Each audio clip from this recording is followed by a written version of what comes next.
Hi, FRC fam! Again, it's Chai. And Rap! Yes! Grabe, for our episode today, guys, we will be doing something very special. First time natin gagawin dito. Yes, we will be very having... exciting. Huh? Mukbang! Kailangan may ganun talaga. Exciting. So, welcome to our... Bakit nagdabog? Gutom Kaya na tayo. kasi ako.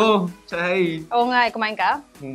Before nito, hindi. Okay. Nag-ready talaga ako para sa episode na to. Kasi tinuman naman yung feast natin for today. And speaking of feast, welcome to our episode entitled Peace Be With You! Mukbang with Father Franz and Sister Lani. O, na-preempt ko na yung guest Oo natin nga for eh. this episode. Okay lang yan. Introduce ko na sila. Yes. To our Go FRC ahead, fam Chai. out there. Yes, so as Rap mentioned, we have two special guests for this very exciting and hungry episode for you guys. So we have Sister Lani, who is the vocation promoter of the Salesian Sisters of St. John Don Bosco, and Father Franz, who is the parochial vicar of the Bariswain Church. Welcome! It's nice to be back. Oo nga, Welcome back, Franz. Father! Yeah, it's my first time to be here and excited to do this kind of thing, mukbang eating. Yes. Sister, first time mo ba magmumukbang? Yes, that's why. Pero parang ready na kayo, sister. Oo nga. You Sabi ko see, I nga, have ang cute ng apron ready. ni Sister. Thank you for providing me with apron. For this So, episode, gagawin natin for this episode, we will be asking Father and Sister to choose a number from 1 to 15, and then each number may corresponding question. And then, sasagutin lang natin yung mga tanong na yun. Of course, this episode, since si Father at Sister ang ating guest, is a special on vocations. So yun, so before drink? anything else, I drink. think Let's pray first. we will ask Father to bless the food. Yeah. Bless us, O Lord, and this thy gifts which are about to receive from your bounty through Christ our Lord.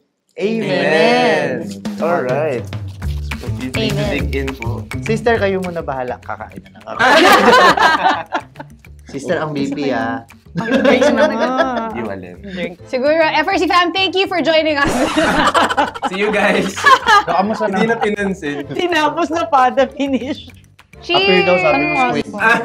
Cheers! Sister, can you pick a number from 1 to 15? Number 13. 13. Okay. We want to know how your perspective in life changed nung nag-yes kayo kay God sa call niya for vocation. I was young when I first perceived and felt that God was calling me. And one day, there was an inspiration that came to me while looking at the crucifix. You know, there is no greater love than to lay down your life for your friend.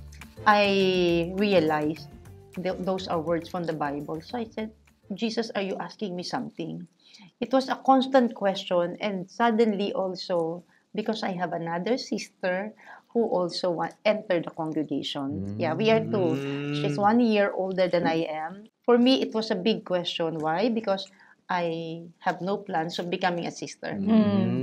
I wanted to become a nurse, go to America, have my own family, have my own children. So the question went back to me, and what about you? What do you want to be? Maybe I also need to do something for Jesus. And when I prayed, do you want me to do this, to become like them?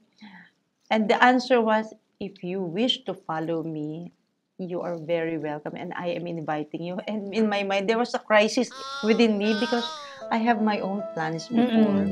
I will have crisis in my heart. Oh my God, I will leave my dream. Oh my God, I cannot go to America. Oh my God, my dream to travel everywhere, or like my own children. And I left it, and my parents actually, when I told them, they were so disappointed. No. Yes. So my mother was saying, ano sila, mga recruiter, yung mga mother niyan, hindi siguro nagtuturo. Kala ko nga, sister, sinabi ko, Yeah. lumayas ka sa pamamahay na ito. Ay, hindi. Wala kang ganun. Hindi. Kasi sa teleserye, ganun. Oo nga. So, ang perspective ko doon, parang ang hirap. Kasi sabi ko, it was the idea of like, I have to give up a lot of things. It was very clear to me, Jesus is inviting me to become a sister. So, and I was asking Jesus, will it be now or later? The answer is always, you are free. You will never be forced. No? And I will never force anything on you. So, sister, Next yung, question bale, tayo. nung Next second question. year college, na gano'n na kayo, I entered. you entered, and Yeah. then the rest is history. History. You are now, Yes, Yeah. you are now here with us, Sister Yeah. Lani. grabe. Yeah. Okay, lipat naman tayo kay Father. Father, 1 to 15. Pili ka ng Question. number. Favorite number ko kasi 7. Wow. Bigyan natin yung 7, ha? Perfect number. Mm-mm. Yes, but I am not perfect. Pero perfectionist. So, Father, do you believe in the power of prayer? Feeling ko dapat given answer na Oo naman nga. siguro yun kay Father. Eh, hindi, para maiba sabihin ko no. Joke! Para maiba lang. Para lang No? unique. Pero prayer in itself, para sa akin, yung prayer in itself, that's not power eh. Ang power ay yung Holy Spirit na nag-enable us to pray. Nag-enable sa atin to pray. Mhm. Kaya nga, di ba palagi natin nire-refer to the power of faith. Yeah. Lagi yung credited sa Holy Spirit.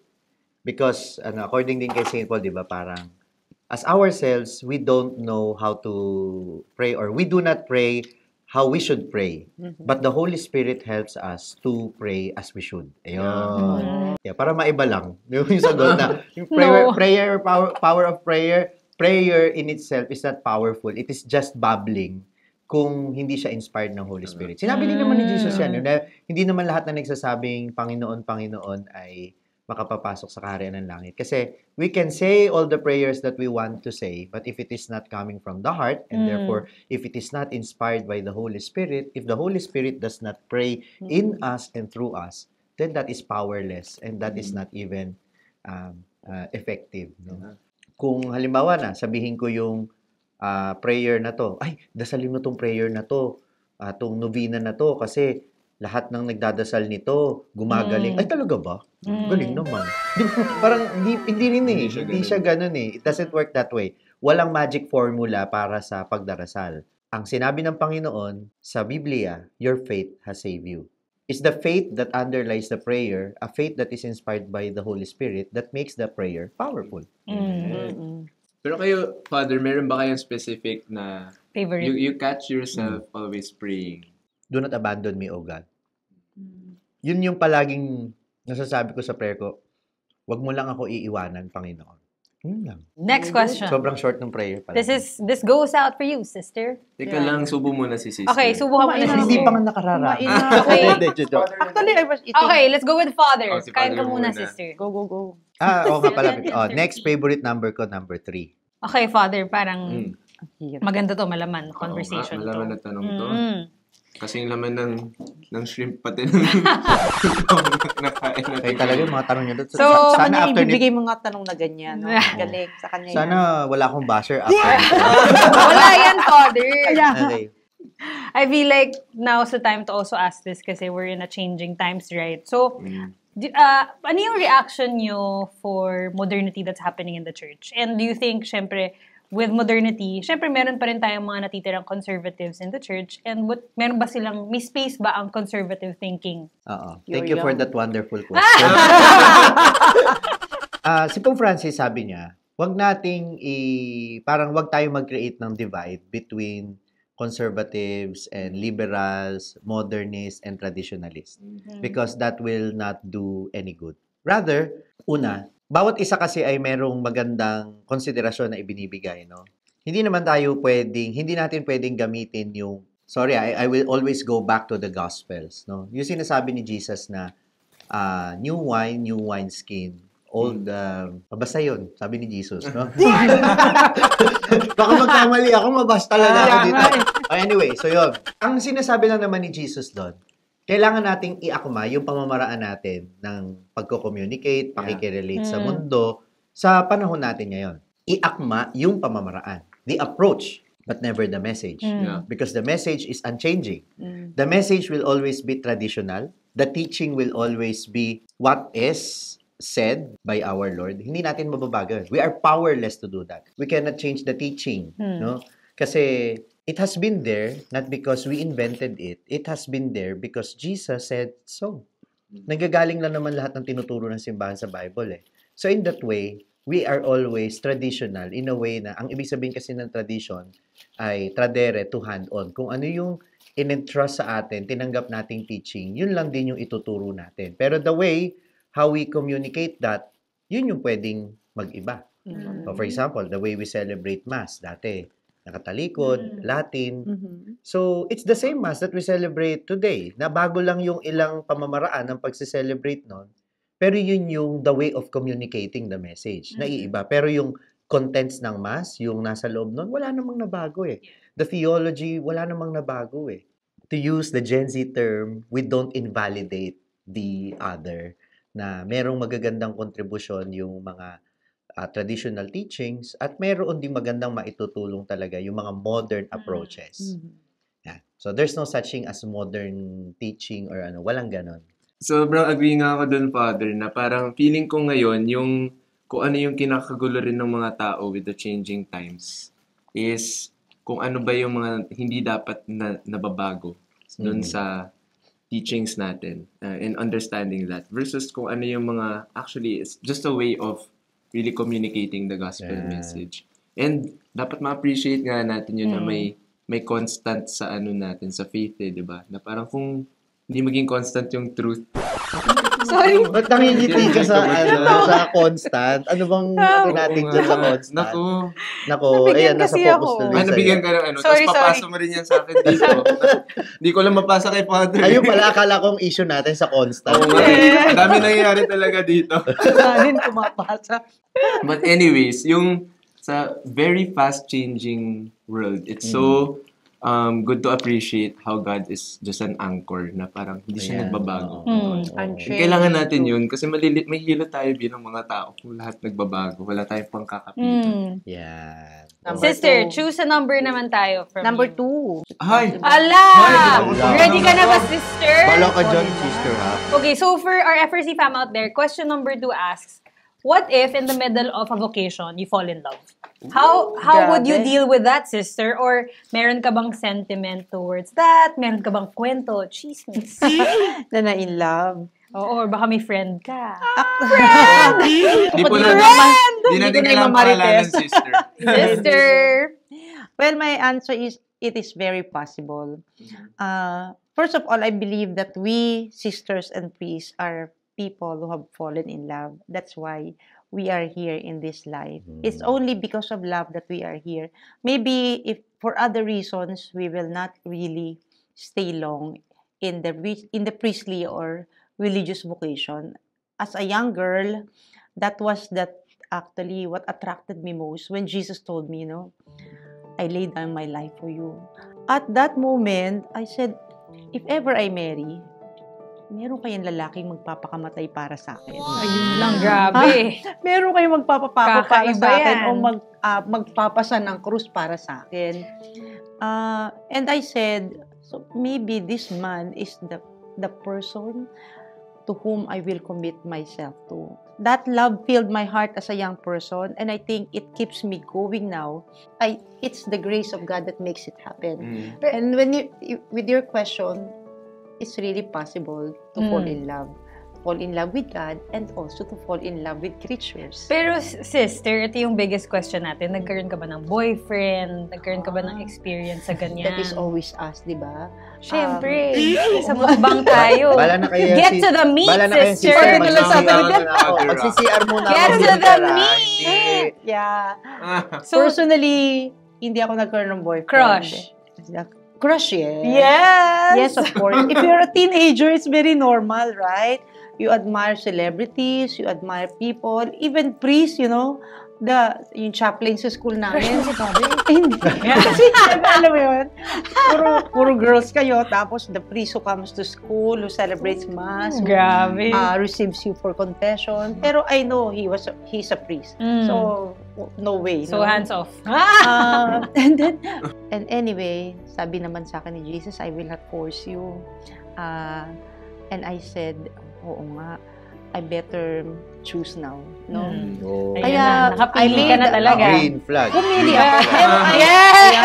Si sister. Green flag. Green flag si sister. Green flag for God. Posible ba na ma-fall in love ka with a creature? I think we are not angels, no?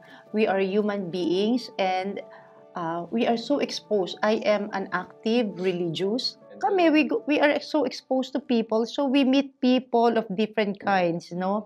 The lay collaborators, parents, benefactors, yung mga, those who we work with, and sometimes the closest with them Yes. can also lead you to be attracted, no?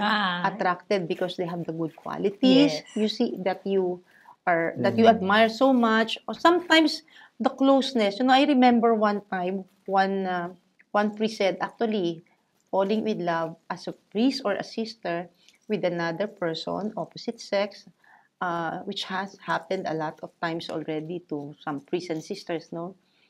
It's not a matter of the face, but it is the frequency of encounter that develops the relationship. Yes. And so I think it happens, no, that you could fall in love with, I can fall in love with a man, or father can fall in love with with a woman, lalo na kayo, pag nasa altar, father, talagang kitang-kita. Pag Grabe. nakaputi kayo, meron nga nagsabi sa amin dati, bakit ba mga pare, dati hindi naman gwapo, pero pag nakasuot na ng chasuble, parang super Ay, attractive. totoo yun. Totoo Di ba, yun. totoo, father? Oh, father. Forbidden fruit effect. Ay, oh my gosh! And then, ano daw, trophy boyfriend.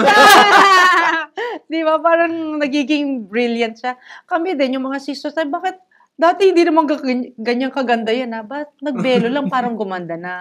Pero I Si also Mama believe it's the grace of God, eh. Yeah. The grace of consecration that makes us attractive. It's Tama. not on our own we are attractive, but it is the grace of God that makes us attractive. That's the beauty of offering yourself to God, who consecrates you, and you're offering yourself. Ikaw naman, father. Do you Bindang share ka as... siya, Oo nga eh. Grabe, na-shock ako dun sa mga kwento. Baka ikaw tinatanong ka rin ni Jesus, di ko lang nakikinig. Sorry, Jesus. Baka Jesus, nga naman Jesus, meron. I am busy. I'm sorry. Grabe naman, sinasend mo Hindi, agad. Jesus. I will wait for you. Jesus, Sabi niya, I will we're respect you. close. Just remain close. Malay mo, mamaya after Bakit nito. ako yung naging Father, okay, balik tayo dito. Ano yung opinion niyo, Father, dun sa priests and nuns should be allowed to marry? What's your stand on that? Una, walang pakialam. Hindi, joke lang. I once talked to an Aglipayan priest. Priest.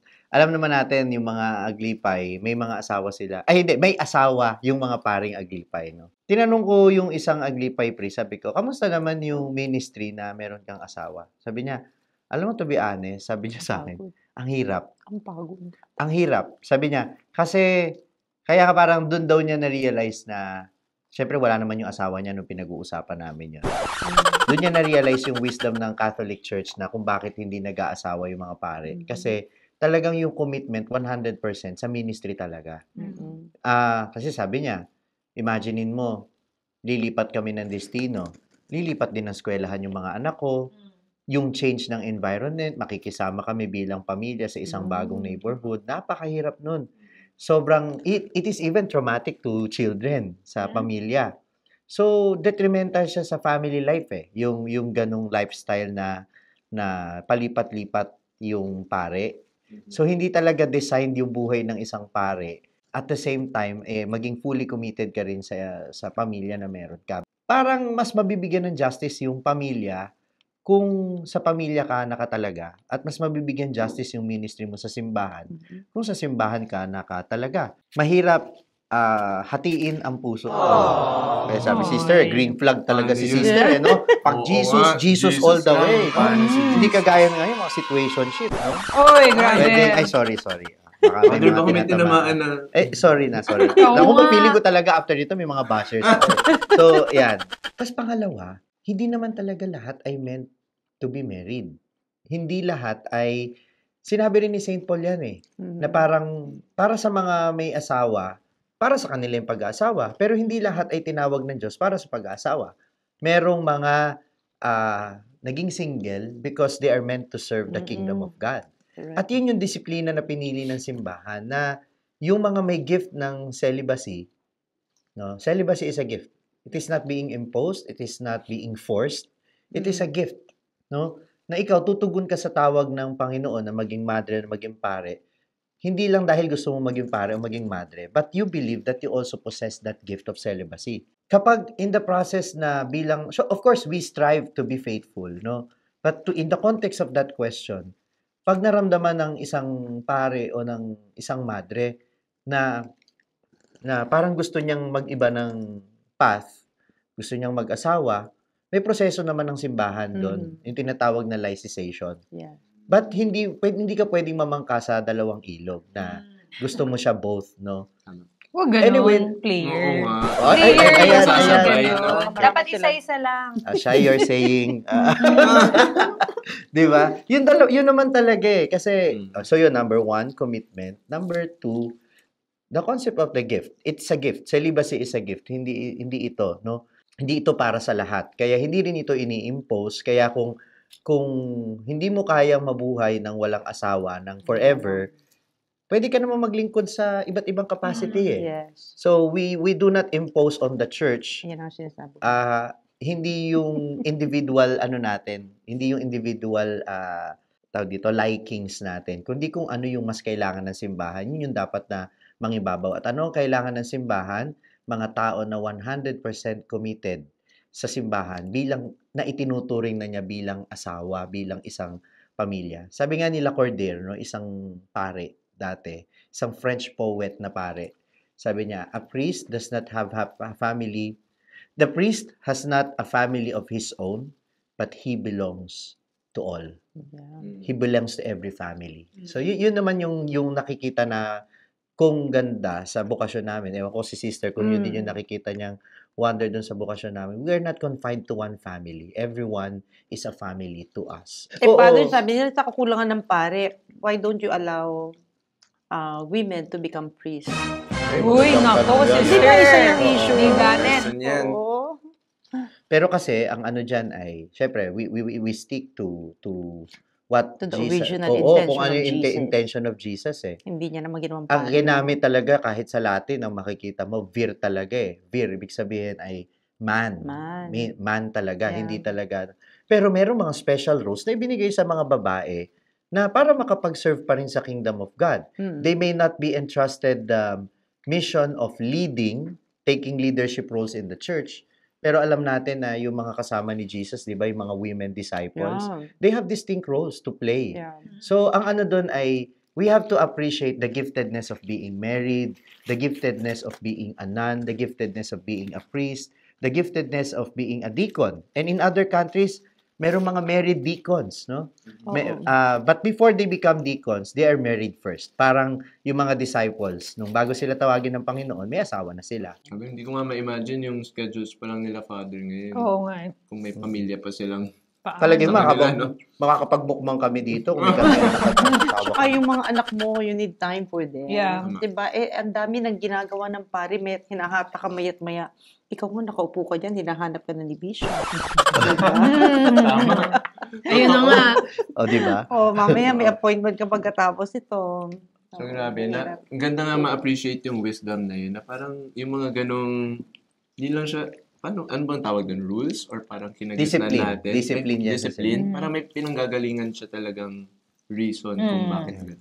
Tsaka kasi yung life namin as consecrated men and women is giving ourselves fully, like physically, emotionally, intellectually, the whole of us, totally given to the Lord at the service of His people.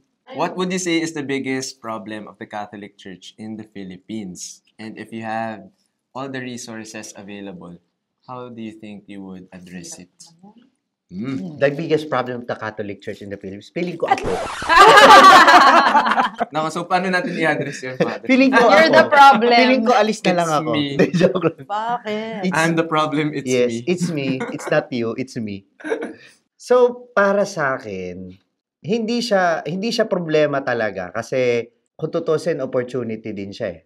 Halimbawa, no, I want to see it as an opportunity for us to really engage ourselves and to give more to the church and for the people of God.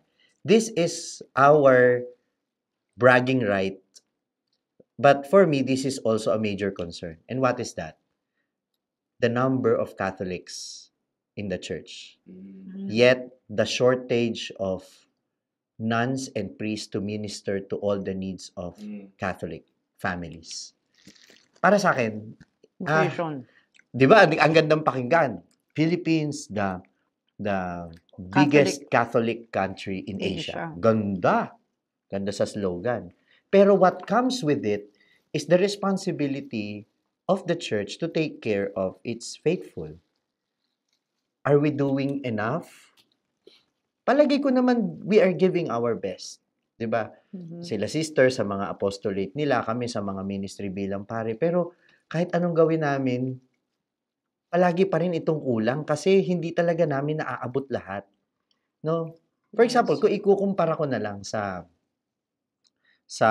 mga ibang mga denominational churches or mga ibang faith communities, no, they would have time to talk to each and every one of the members of the church.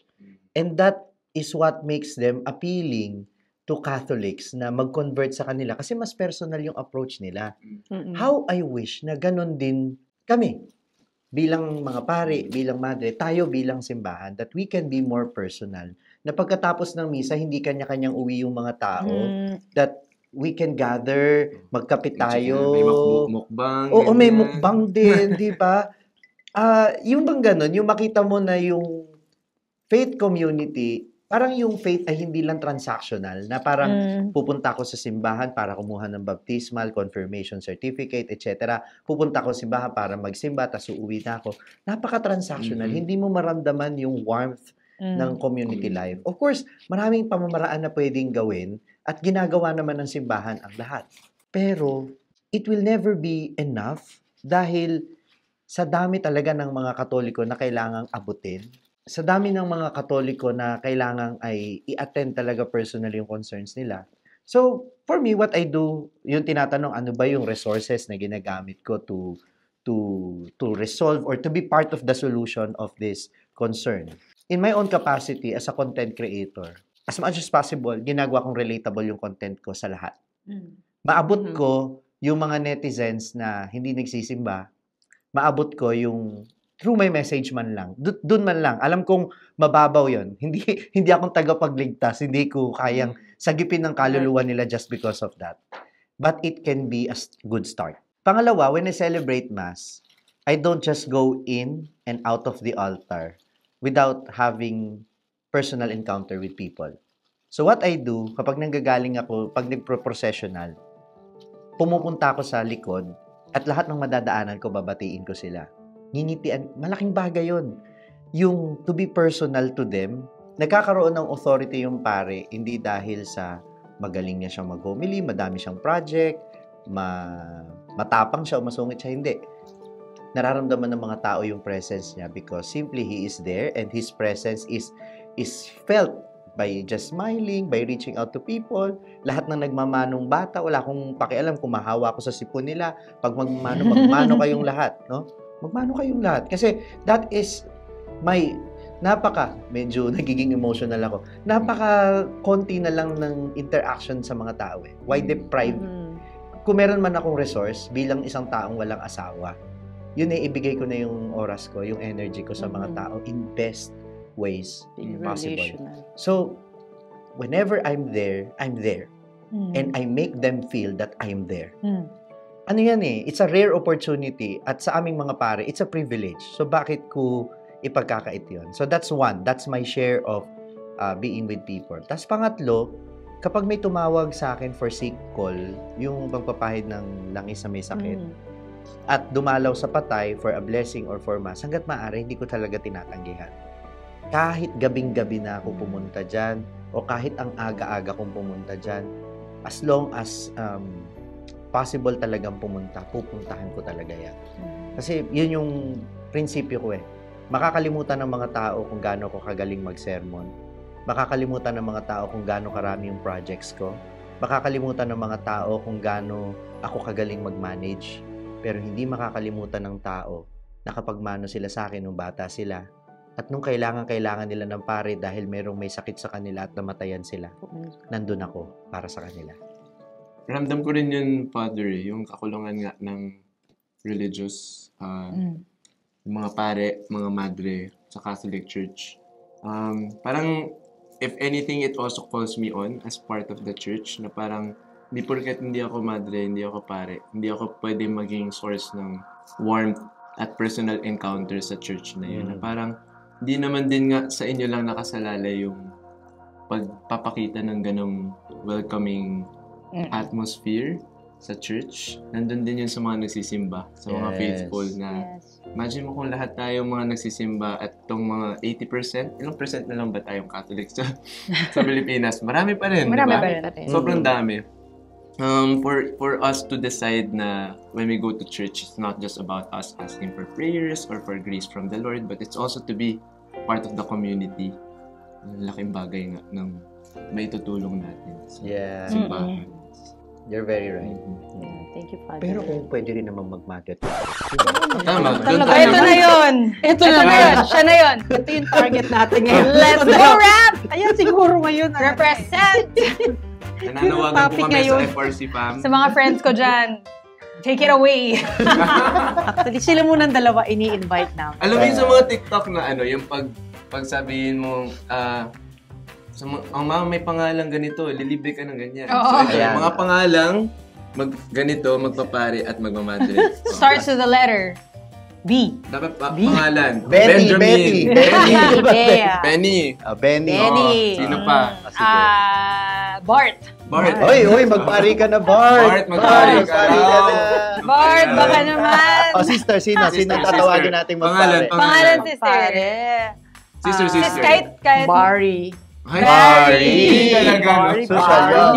Baka maraming mamanahin yan. Mahirap magpare. mga magmamadre naman, Ayan. sister. Mga pangalan pwede letter? magmadre. Ayan. Start with letter. Ikaw Letter magbigay. C. C. Hindi letter C! Ano ba? Hindi, letter D. Letter D. Kahit anong name. Dina? Nasaan Dina. ka? Dina, Dina, nasaan kumakatok ka? kami. Dina. Sino pa? Diana? Diana. Sister na tumatawag sa inyo. Magmadre ka na. Ito na yung... Hinayang sumagot kay Jesus. Edward, magpari ka na. Edward. Baka maubos natin yung alphabet. Oo. Isa natin yung alphabet. Kaya Okay. nga. Sige, yung mga natawag ang pangalan. Huwag kalimutan. This is your sign. Yes. Hi. If you're waiting for a sign, this is it. Tsaka yung narinig mo. Hindi ako yun. Bakit naman hindi ikaw yun? Sorry, sister. So medyo controversial tayo, sister, pero we would love to hear kung ano yung take mo on this one. What do you think about nuns or priests na magiging vocal ba sila dapat sa mga political issues? For me personally, being a religious nun does not remove me from being a citizen of the country. So, I have a responsibility to say something about the political situation or the social issues. I think that for us, especially for us Salesians, St. John Bosco wanted to form among the young people good Christians, honest and productive citizens, and that is what we are trying to contribute into the society, the young people that we are educating. So it must start first of all with ourselves. So I think being a religious sister does not stop me from saying something about. Actually, this is a very, very concrete opportunity for us to practice our citizenship whenever we say our idea, our principles. No, as I said, having consecrated ourselves to God did not take away our responsibility as citizens of the nation. So it is just but necessary and good that we should say something. Of course, with due discretion and proper context, no? We have to do our duty as citizens of the nation. Sister, ito na ang corona and you are winning Sister Lani for our... president. Yes! And of course, our last question for Father. Do you believe the church adequately prepares nuns and priests for positions of responsibility in their parishes, congregations? So yun. So I guess this is really just coming from in terms of training, yung mga religious leaders natin. Do you think that when they get to their positions, yung mga anointed positions for them, they are prepared for? Yung babalik tayo sa anointing kasi yung yung mga mantika na lang. ito na, yun na lang yung halos. So, una, kailangan magkaroon tayo ng holistic understanding of what the church is. The church is not just an institution. The church is a community, both human and divine. Ano ibig sabihin nun? So, ibig sabihin, nanggagaling sa puso ng Ama yung simbahan, ang namumuno dito ay si Jesus, at ito'y pinapatnubayan ng Espiritu Santo. So, that is the basic theology in the church. So, kung may mga tao man sa simbahan na nagte-train, seminaries man yan, houses of formation man yan, ang palagi pa ring nangunguna sa paghubog sa mga nagpapari o nagmamadre, ay ang Diyos pa rin. It's the Holy Spirit. Kaya nga sabi sa Pastores Dabubobis, if I'm not mistaken, or sa Optatam Totius ng mga Vatican II documents at encyclical ni John Paul II, the primary agent of formation is the Holy Spirit. Yun ang unang nagfo-form. Kaya palagi siyang may spiritual element. Yun yung hindi dapat mawala. Pangalawa, I believe na kahit iba-iba ang seminaryo, pare-pareho lang naman ang ingredients eh. Kumbaga, parang yung adobo na ma-order mo sa restaurant A, B, and C, it's the same ingredients most of the time. Magkakaiba lang ng way kung paano niluluto. Kagaya ng sinabi ko nina, it's the same message but different approach. At hindi natin basta-basta ma-judge na, itong pari na to, galing kasi to sa seminaryo na to, kaya yan, ganyan. Kasi hindi naman lahat ng pari na galing sa seminaryo na yun, ganun. Ganon din yung madre, galing sa isang kongregasyon, pero alam ni sister yan, sa loob ng isang community, iba-iba ugali, iba-iba mag-isip. Yung mga stereotype. Oo, ganon din. Ganon ang pare. Ganon naman kahit sino. Kahit sa pamilya ninyo, you belong to the same family, pero nung nakawala na sa pamilya, iba-iba na rin ng ugali, etc. So, hindi naman yan nakadepende. Yung formation ng tao, hindi lang yan nakadepende sa pinanggalingan niyang institusyon na seminaryo o kumbento. Nakadepende rin yan sa kung paano niya tinanggap. Parang pare-parehong ingredient, iba-ibang lutuan. Pero, nakadepende yon hindi sa ingredient at lutuan, nakadepende yun sa nagluluto. Di ba? Yes. At kung minsan, nakadepende rin yun sa kakain. Di ba? Mukbang pa rin yung ending Oo natin. nga eh. Nakadepende rin yun sa kakain kasi pwedeng masarap naman para sa nagluto eh.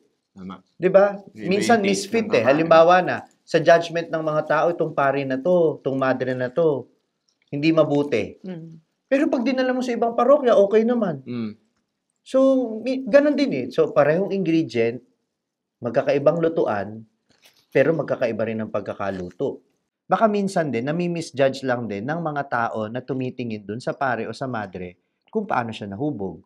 Kasi, tandaan natin, iba yung mabuti sa mabait. Minsan, ang gusto ng mga tao, mabait. Pero hindi lahat ng mabait, mabuti. No? Hindi rin lahat ng mabuti, mabait. Kuminsan kasi, di ba, ganun eh, na, okay, mabait ka nga, pero parang you compromise what is good. So, hindi ka mabuti, pero mabait ka. Pero pwedeng, ganun yan, nagkapaulit-ulit na lang ako. Pero yun ang point ko. Parang, hindi ko ma-judge kung talaga bang adequate. Pero palagay ko naman, palagi siyang adequate. Yun nga lang, magkakaiba ng pamamaraan, magkakaiba ng pagtanggap, yung hinuhubog, at magkaiba rin yung pagtingin na yun ng mga tao na tumitingin doon sa taong hinubog ng institusyon. Kumbaga, Father, madami talagang factors na nagka-come into play. Oh. And yung level of commitment, I feel like iba-iba rin kasi yung level of commitment per person na pumapasok, for example, sa seminaries. Diba? Tapos Mga alam mo, seminary stuff. Iba-ibang ugali. Formation does not stop in the seminary at saka sa kumbento. It's an ongoing. It's ongoing. Kaya Ongoing. sabi ko nga palagi, ang taong nagsasabing siya'y hinog na, nagsisimula ng mabulok. Tama. Kaya we have to keep learning. Yes. We have to be formed continuously. Kailangan namin magbasa, umattend ng seminars. Diba, updating. Tapos, at higit sa lahat, kailangan palagi din kaming in tune with the Holy Spirit. Kaya dapat lagi din kaming nagdadasal. Dahil, again, the Holy Spirit is the primary agent of formation. Thinking about this episode, what we really also wanted was to get a lot of insights from our priests and nuns, our church leaders. Kasi a lot of the youth right now, yung experience nila ng Catholic faith really come from those who are leaders in the circles, mga pare na naririnig nila, mga madre na kasama nila sa school, and iba-iba yung nagiging experience ng mga kabataan, di ba? May mga iba na, ay, ito yung na-experience ko sa paring ganito, ito yung na-experience ko sa madring gano'n. Pero hearing from your story, sister, na ikaw na-inspire ka ng mga sisters around you. Parang it's also up to the person receiving, to your point, Father, lahat ng influences around him or her, influences ng faith, on how to receive that and how to discern alin ba dito yung human aspects din talaga na hindi naman natin matatanggal sa simbahan natin. But we always go back to the divine aspect. Kaya yung sinabi ni Father na yung church natin, it's both human and divine. It's a good reminder na we are striving for God's image towards perfection, but we are not there. We are all growing. We are all learning. Yeah. And kasama rin natin yung ating mga father at mga sisters sa journey na yun. And pwede natin sila lapitan at tanungin lang sa mga experiences nila kasi napaka-rich ng naging Yes. discussion na ito. Bukod sa nabusog ako sa... busog na busog din po yung puso ko sa hearing your stories, inspiring insights na ano nga, no? Parang these are really good mindsets to take on, especially as we continue to understand and grow in our Catholic faith. So, hope FRC fam nakuha niyo yung mga yun. Yeah. Yes. Actually, Actually, no, pero Magmamadali na si John. mother din. I'm sorry to disappoint you, FRC fam. No. No, but really, I think, at least for my end, it's a very different experience na nakamukbang natin sila, Father. It also drives to a point na sisters, priests, they're just like any other people, right? Na wag maging sobrang scary yung idea na if you really feel like you're being called, it's okay. Like, their life is actually very fulfilling and like, don't be scared to answer to that call. If you need consultation, kaya dyan sila, Father, dyan sila sisters, diba? Yeah. So, I think it's a very different but also human experience. Yes. And siguro si Father at Sister, meron kayong mga huling habilin. Ano ba sabihin? Wait lang. Last word? Last words. Parang sabi ko last words dapat. Parang Hindi. hindi ko. Translate ko, Parting ganun words pa rin. siguro. Parting words. Parting Yes. words to Yes. our... As we end our Takeaway, episode. takeaway. Yes! Takeaway! For our youth, for Yes. FRC fam who's nagugutom na rin siguro sa ating episode right now. Yeah. Father, go ahead. Ang natatandaan ko, yung sinabi ni Father or Boss about vocation. Napakasimple pero hanggang ngayon napaka-vivid niya. Sabi niya dun sa reflection niya, ang bokasyon ay bukasyon. It's open to everyone. And actually, we're all called to one goal, and that is holiness. And holiness can be achieved in different forms of life. Pero hindi natin pwedeng alisin sa listahan ng mga buhay na pwedeng magpabanal sa atin ay ang pagpapari at ang pagmamadre. Pwede tayong pabanalin ng pag-aasawa at pananatiling single na hindi pare o madre, pero may kakaibang pagpapabanal din na ino-offer at opportunity ng pagpapakabanal na matatagpuan natin sa pagpapare o sa pagmamadre. So it is open to all. Hindi ito bokasyon para sa mga banal lang. Pwede rin ito sa mga magiging banal pa lang. So, maging banal. At wala pang bakas ng kabanalan ngayon. Because Correct. naniniwala ako na kapag tinawag ang isang tao sa pagpapare, ano nga siya, bukas yun. It's open to everyone. And God has a purpose why He is calling you to enter the convent or to enter the seminary. Sometimes, it's not because God wants you to become a priest, but God wants to have a personal encounter with you in the seminary or in the convent. Kasi hindi naman lahat ng pumapasok sa seminaryo o sa kumbento ay nagiging pare o madre. Pero ang sigurado ako, marami sa mga pumasok sa seminaryo at sa kumbento, kahit hindi sila naging pare o naging madre, ay mas natulungan para maging banal at mas naging mabuting tao generally. Ang kailangan lang naman ng Diyos ay yung pag-oo mo. Hindi sigurado kung para sa iyo ba yung buhay na yon, pero ang sigurado, ipapakita sa iyo ng Diyos yon kung para doon ka ba talaga o hindi. Pero ang mahalaga, sumunod ka. Dahil pag sumunod ka, doon sa nararamdaman mong pagtawag na yun sa puso mo, walang nawala sa iyo. Pero kung hindi mo sinunod yon, habang buhay mong pagsisisihan yon at napakaraming nawala sa iyo. So, ang bokasyon, hindi yun bukas yun, at ang bokasyon, bukas yun para sa lahat. sa mga kabataan na nakikinig at nanonood dito, huwag mag-atubiling. Una, makinig sa boses ni Jesus na hindi madalas nasa ingay, hindi lahat nasa malalakas na boses, no? Kundi minsan nasa ordinaryong tahimik na paraan. Minsan, biglang may thought na darating sa'yo. Sige, subukan mo. Why not? O kaya may dumating na inspirasyon sa'yo na, sige, tumulong ka. Mag-volunteer ka. Mag-search in ka, mag-discern ka. Why not? Listen to it. Because God has a plan for each one of us, for each one of you. And I always believe that Jesus continues to call young people to follow Him. Hindi lang nung panahon niya hanggang ngayon. Kaya lang siguro minsan sa dami ng pagpipilian natin, sa dami ng mga choices at nakikita nating images, options in life, malamang siya yung huling-huli nating pipiliin, no? Pero don't ever set Him aside. I would like to invite you to really make Jesus your friend because He is always the way, the truth, and the life. If you are looking for the way, go to Him. If you are looking for the truth about who you are, go to Him because He holds the truth of who you are and He will tell it to you. The way, the truth, and the life. If you want life not only in this world, but also beyond, He can offer it to you and no other can do it. Amen. Grabe naman Thank you. yun, Thank you so much, sister. and Father. Maraming salamat. Again, sobrang nabusog kami ngayon sa episode na to. Sana kayo rin, FRC fam, sa mga narinig nyo. And I heard, Father Franz, may ipa-plug kayo na papalabas din pala na content or podcast.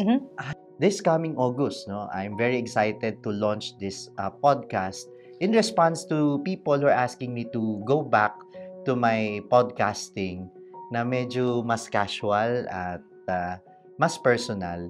I have a previous podcast. It is entitled Ang Hindi Madaling Sabihin, AHMS, no? But ngayon, we are launching it under a new title. It's Sabihin Mo Sa'kin, SMS. It's about stories of people na sumulat sa akin through my page. Mga nagsishare ng kanilang mga problems and with their consent ay isishare ko yung mga kwento nila at ano yung maipapayo ko para dun sa mga pinagdadaanan nila. It's so much like what I have been watching before on FRC, yung ayon kay Monsignor Sok or ayon kay Father Sok. Dati may program na ganun dito. Na ganun din, may letter sender, then sinasagot yon, nagbibigay ng advice and of course insights from the Word of God to address their concerns, no? So I hope that you can listen to that podcast starting this first week of August. Yan po ay ang SMS, Sabihin Mo Sa'kin. Ang hindi madaling sabihin, pwede mo nang i-share sa akin itong SMS, Sabihin Mo Sa Akin. Napakaganda. Sobrang witty, Father, ha?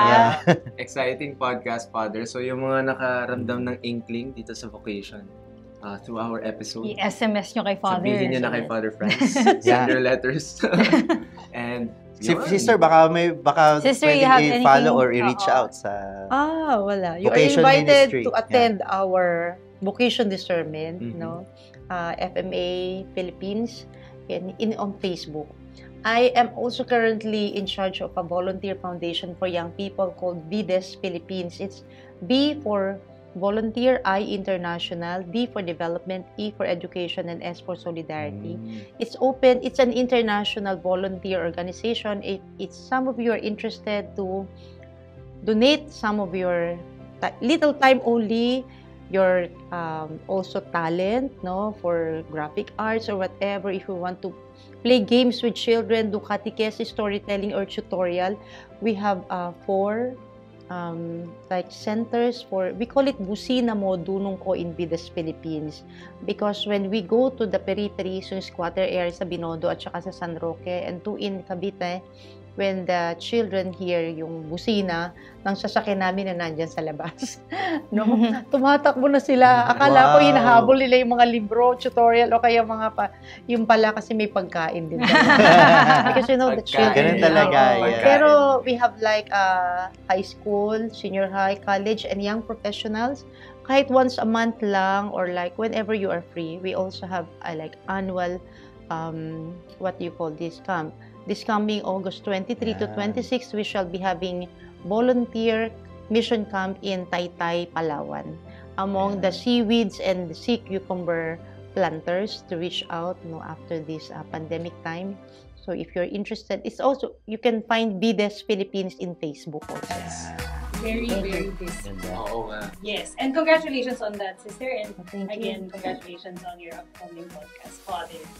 Yes, salamat po Salamat. for these shared stories over good food, good seafood. Maraming salamat din at Rosipa sa pagpapaunlak sa mukbang namin for tonight. Today. Right now. Oo. Grabe busog na ako. And sana nabusog din ang FRC fam through the story sharing and inspiration spiritually, and also sana kayo din busog dyan sa inyong mga kanya-kanya bahay.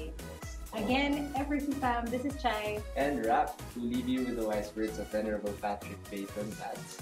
A family that prays together stays together. And a world at prayer is a world at peace. Bye! Peace be with you. Thank you for Thank you.